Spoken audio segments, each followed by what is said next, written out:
তুমি নির্মল করো মঙ্গল করে। নির্মল মানে পরিষ্কার করো, মঙ্গল করে, কর মানে হাত। প্রভু তুমি তোমার এই মঙ্গলময় হাত দিয়ে মলিন মন মুছায়ে আমার এই অন্তরের মধ্যে যে ময়লা রয়েছে সেই ময়লা তুমি পরিষ্কার করে দাও। তুমি নির্মল করো মঙ্গল করে, মলিন মর্ম মুছায়। আর কি তব পুণ্য কিরণ দিয়ে যাক কালিমা বুঝায়ে মলিন মর্ম মুছায়। তব পুণ্য কিরণ দিয়ে যাক। যেরকম দেখবে আকাশের মধ্যে সূর্য উদিত হওয়ার আগে চারদিকটা কিন্তু পরিষ্কার হয়ে যায়। আমরা ভগবানের কাছে বলবো হে প্রভু, যেরকম আকাশে সূর্য উদয় হওয়ার আগেই চারদিকটা পরিষ্কার হয়ে যায়, প্রভু তুমি আমার এই হৃদয় আকাশে উদিত হওয়ার আগে যেন আমার এই চারদিকটা পরিষ্কার হয়ে যায়। আর সেটা সেই পরিষ্কারটা কে করবে? তব পুণ্য কিরণ, তোমার সেই পুণ্য কিরণ দিয়ে আমার এই হৃদয় একদম পরিষ্কার হয়ে যাবে। তারপরে তুমি উদিত। আমরা ভগবানের কাছে প্রার্থনা করব, ভগবানের কাছে প্রার্থনা করব। আর ভগবান যখন আমাদেরকে বলবে, আরে ভাই এতদিন পর্যন্ত তো আমি কোথায় ছিলাম, কিভাবে ছিলাম, এতদিন পর্যন্ত না আমার কোনো খোঁজ খবর নাও নেই। আজকে রাত্রি জেগে জেগে ভাগবত কথা শুনবো, খুব ভালো কথা। আজকে হঠাৎ ভাগবত পাঠকের সময় সঙ্গে সঙ্গে এরকম স্তুতি কেন করছে, এমন প্রার্থনা কেন, কি দুঃখ তোমার, কি কষ্ট তোমার? যদি আমাদের যেরকম বলে আমরা কি বলবো জানেন? কি কষ্ট আমার, লোক শূন্য লোক বাসনা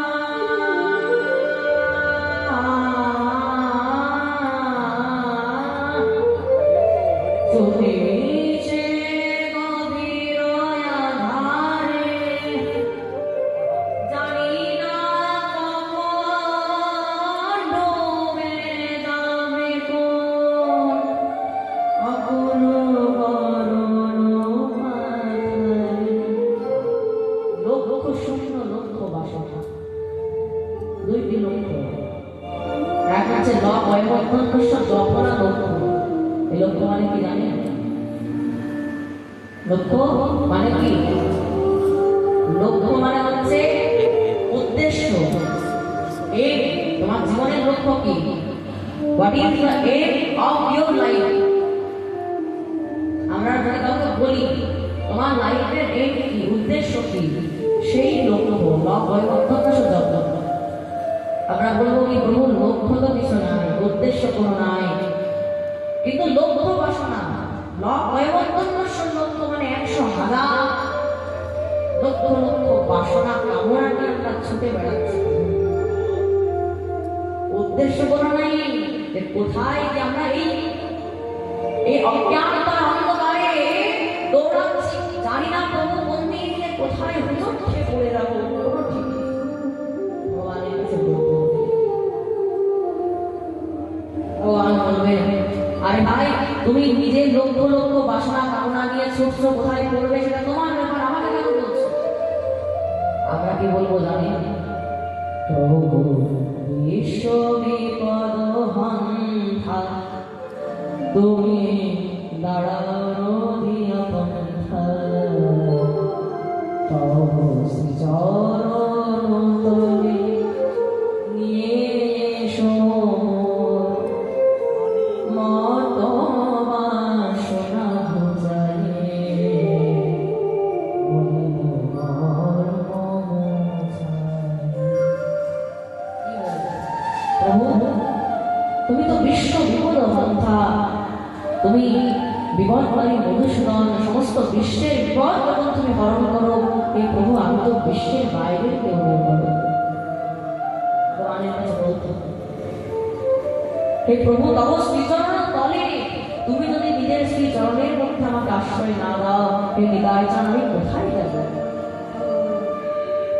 কোথায় যাব? তব শ্রীচরণ তলে নিয়ে এসো মত্ত বাসনা বুঝাই, এই কামনা বাসনা সব মুছে বুঝাইয়া তুমি নিজের শ্রী চরণের মধ্যে আমাকে নিয়েছ। কেন? হে প্রভু, তুমি তো হচ্ছ জগৎ পিতা, তুমি হলে জগতের নাথ, তুমি হলে জগন্নাথ, তুমি হলে জগতের স্বামী। হে জগৎ পিতা, তুমি যে পিতা, আর পিতার কর্তব্য হচ্ছে পুত্রের রক্ষা করা। তুমি কি করবে না বলো? ভগবান হয়তো আমাদেরকে বলবে, আচ্ছা আমি যে পিতা, পিতা কোথায় থাকে কোনো খোঁজ খবর রেখেছ আজ পর্যন্ত? আমি কোথায় থাকি জানো? আমরা কি বলবো, হ্যাঁ প্রভু সব ভাগবতের মধ্যে এসে কীর্তনে এসে সব সমস্ত করে চলে গেছে। কৃষ্ণ থাকে বৃন্দাবনে, রামচন্দ্র থাকে অযোধ্যাতে, আমাদের মহাপ্রভু থাকেন সুরাম নবদ্বীপে, আর জগন্নাথ থাকেন পুরী। আর কোথায় থাকো জানো প্রভু? আছো অনলয়নীলে চিরনবনীলে পুরাণ শরীরে গহনে, আছো বিদপিলতায় জলদের গায়, শশীতারকায় তপনি। আছো অনন্য অনিলে চির নবনীলে, কোথায় নেই তুমি? যেখানে তাকায় সেখানেই তুমি রয়েছো। অনন্ত মানে আগুনে, আগুনেও তুমি রয়েছো। অনিলে চির নবনীলে, আকাশের সেই চির নবনীলে গভীরেও তুমি রয়েছো। আর কোথায় আছো? বলে ভূধর শরীরে গমন। ভূধর মানে পাহাড় পর্বতেও তুমি রয়েছো প্রভু, শরীরে মানে সমুদ্রেও রয়েছো, আর গমনে মানে গভীর জঙ্গলে, কোনো জঙ্গলও তুমি রয়েছো। আর কি বলবো? আর কোথায় আছে জানো প্রভু? আছো বিটবিলতায় জলদের গায়। বিটবি মানে বৃক্ষেও তুমি রয়েছো, আর লতা পাতার মধ্যেও তুমি রয়েছো প্রভু। আর কোথায় আছো? বলে জলদের গায়ে, মেঘেও তুমি রয়েছো।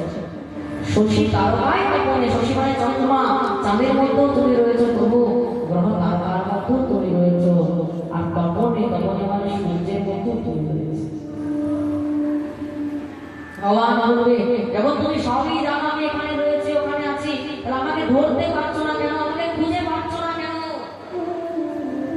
বলে কি করে পাবো প্রভু?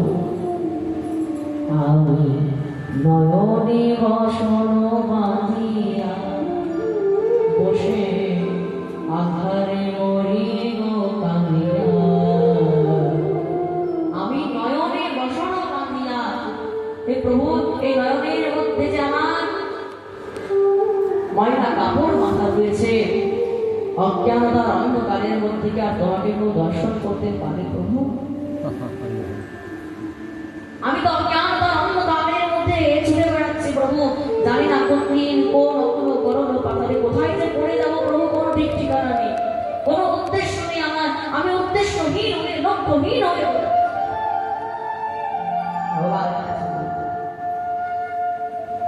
বসে আধারে মরি গো কাঁদিয়া।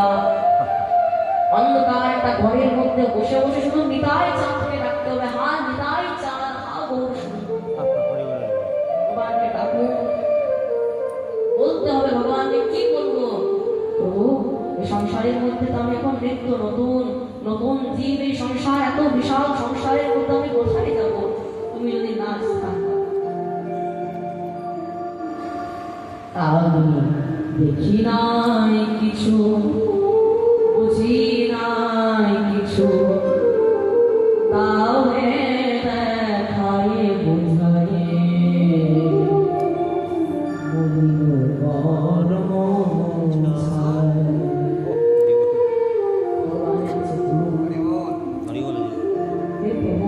তুমি যদি নিজের শ্রী চরণের মধ্যে আমাকে জায়গা না দামি কোথায়?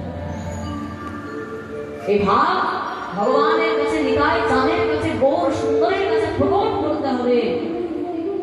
যেদিন সত্যিকারের হৃদয় থেকে ভাব প্রকট হয়ে যাবে, স্বয়ং ভগবান আপনার হাত ধরে ফেলবে। प्रेम से बोलो राधे, अरे जोर से बोलो राधे राधे। করছে, ভগবান সব দেখছে। যারা হাত উপরে করছে ভগবান কিন্তু তাদের হাত ধরে আগে টানবে, আর যারা হাত উঠাচ্ছে না ভগবান কিন্তু তাদের হাতও জোর সে বলো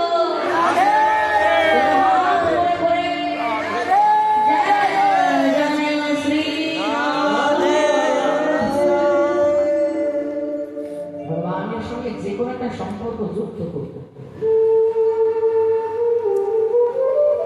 ভগবানের কাছে এমন নিত্য নতুন প্রার্থনা করতে হবে।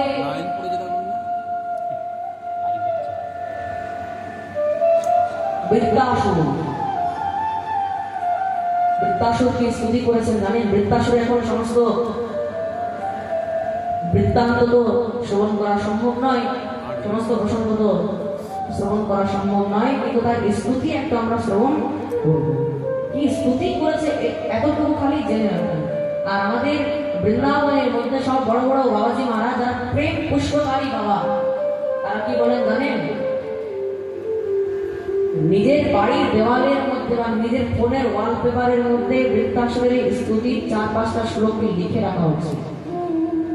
প্রত্যেক দিন যেন এই 4-5টা শ্লোককে বৃত্তাসুরের স্তুতিকে দেখা হয়, দেখে ভগবানের দেখে দেখে বলতে হয় বৃত্তাসুরের স্তুতি। অসুর কুলে জন্মগ্রহণ করে কিভাবে ভগবান প্রাপ্তি হয়েছে, তার মূর্তিমান বিগ্রহ হচ্ছে কে? বৃত্তাসুর। অসুরদের সঙ্গে যুদ্ধ চলছে, কালে দেবতা একদিকে বৃত্তাসুর সকলে রয়েছে, সব অসুরদেরকে নিয়ে রয়েছে, আর সব দেবতারা তীর তলোয়ার হাতে নিয়ে রয়েছে। এসেছিল অসুররা অনেক দলবল নিয়ে, কিন্তু এত দেবতাদের সেই অস্ত্র শস্ত্র দেখে সব পালিয়ে গেছে, খালি বৃত্তাসুর একাই রয়েছে। দেবরাজ ইন্দ্র মুখ্য রূপে দাঁড়িয়ে রয়েছে। বৃত্তাসুর বলছে যে দেবরাজ, আমি জানি আমার মৃত্যু তোমার হাতে হবে, আমি জানি আমি আর বাঁচব না, আমি মরে যাব, কিন্তু শেষবারের মতো আমার একটা অন্তিম ইচ্ছা হয়েছে, পূর্ণ করতে দেবে? বলে কি ইচ্ছা? বলে আমি একটু আমার প্রিয়তমের সঙ্গে কথা বলতে চাই।